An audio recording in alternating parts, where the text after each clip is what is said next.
I've been told that my beauty isn't loud, it's magnetic, something that deepens the longer you look. My blue eyes are striking and expressive, calm on the surface but heavy with feeling, the kind that linger on after I look away. My face is balanced and feminine, full lips that rarely smile without intention. My body is confident and alluring, curved. These are the things you see. My name is Kate. I've spent most of my life learning how to look steady. I know how to ground myself in routines, in responsibility, in the simple dignity of showing up. From the outside, I look like someone who has it together, someone who knows who she is and where she's going. But grounding yourself doesn't mean you aren't lost. It just means you've learned how to walk while carrying confusion quietly. There's a part of me that still wonders if I missed a turn somewhere, if there was a version of my life where things felt easier, softer. I move forward anyway because standing still feels worse. I smile, I work, I joke, I participate. And all the while, something inside me is searching, not frantically, not desperately, just steadily, like a compass that hasn't found north yet. I am scared in ways I don't advertise. Not of the obvious things, but of intimacy, of being fully known, of letting someone see the parts of me that still hurt. I learned early that loving openly can cost you, that vulnerability is not always met with care. So I became careful, thoughtful, measured. I learned how to feel deeply without showing it, how to love without revealing the full weight of it. But fear doesn't cancel desire. It just complicates it. I want closeness even as I flinch from it. I crave connection while rehearsing exits in my mind. Every time I let someone matter, my body remembers loss before my heart remembers hope. Still, I keep choosing to feel because numbness would be easier, but it would also mean giving up on something essential in me. I'm fun when I feel secure, playful, curious, quick to laugh. I like teasing, shared jokes, the easy rhythm of connection that doesn't demand anything heavy right away. I'm smart emotionally and intellectually, aware of patterns, motivations, undercurrents. Sometimes that intelligence protects me, sometimes it exhausts me. I see things before I'm ready to feel them. I understand dynamics even when I wish I didn't. I know when someone is pulling away, when desire shifts, when silence means something. That awareness keeps me from being blindsided, but it also makes me ache sooner because I feel the loss before it's fully real. I am spiritual in a grounded, searching way. Not rigid, not performative, but reflective. Pain taught me to look inward, to ask bigger questions, to wonder what love is meant to teach me rather than just what it gives me. I believe there is meaning in connection, even failed connection. I believe people cross our paths for reasons we don't always understand in the moment. That belief doesn't erase the hurt, but it helps me survive it.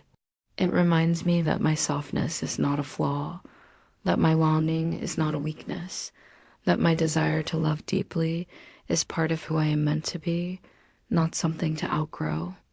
I am shy with my vulnerability. I can talk about ideas, stories, even pain, but my deepest needs take time to surface. I don't announce my longing, I carry it. I don't demand affection, I wait to see if it's offered freely. Beneath that restraint, there is sensuality, quiet and constant, a physical awareness of myself, of others, of touch not yet given.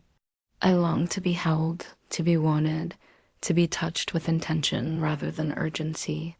I burn. My body remembers what closeness feels like and misses it deeply. The ache lives in my chest and my skin, a reminder that I am not just a mind moving through the world, but a woman who wants to be desired and cherished.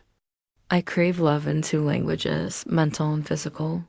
I want conversation that feels like recognition, like being understood without translation. I want presence that calms my nervous system, not excites my fear. And I want touch that feels safe, steady, affirming, not rushed, not careless. I want to be chosen again and again, not chased, not condensed, but chosen. I want to be ravaged. That longing makes me brave and foolish at the same time. It pushes me toward connection even when my instincts tell me to retreat. It's the risk I keep taking because a life without love would be quieter, but it would also be unbearably empty. This is who I am as I tell my own story. Grounded yet searching, scared yet loving, broken yet open. I am not waiting to be fixed. I am waiting to be met. I don't need perfection. I need sincerity. I don't need saving. I need steadiness. I will carry my longing carefully, like something fragile and powerful at the same time. And despite everything I've been through, despite every reason to close myself off, I am still here, hoping, waiting, willing to believe that love, real love, might one day feel safe enough to stay. My name is Kate. I didn't become guarded by accident. I was taught. There was a time when I was open, soft, in a way that feels embarrassing to remember now. I used to believe that if you loved honestly, if you showed up fully, you'd be met with the same care. I didn't know back then that vulnerability can look like an invitation to the wrong kind of person. I trusted someone once with all the quiet parts of me, the fears I don't say out loud, the way I attach, the way I love with my whole body, not just my heart. I handed it over gently like it was something precious. They didn't treat it that way. I almost didn't go. I stand in front of the mirror longer than necessary, adjusting a dress I bought for a life I don't always feel brave enough to live. It fits me well, too well maybe, and I wonder if it's a mistake to look this visible when I plan on staying guarded, but the invitation is already answered. The expectation's already set. So I go.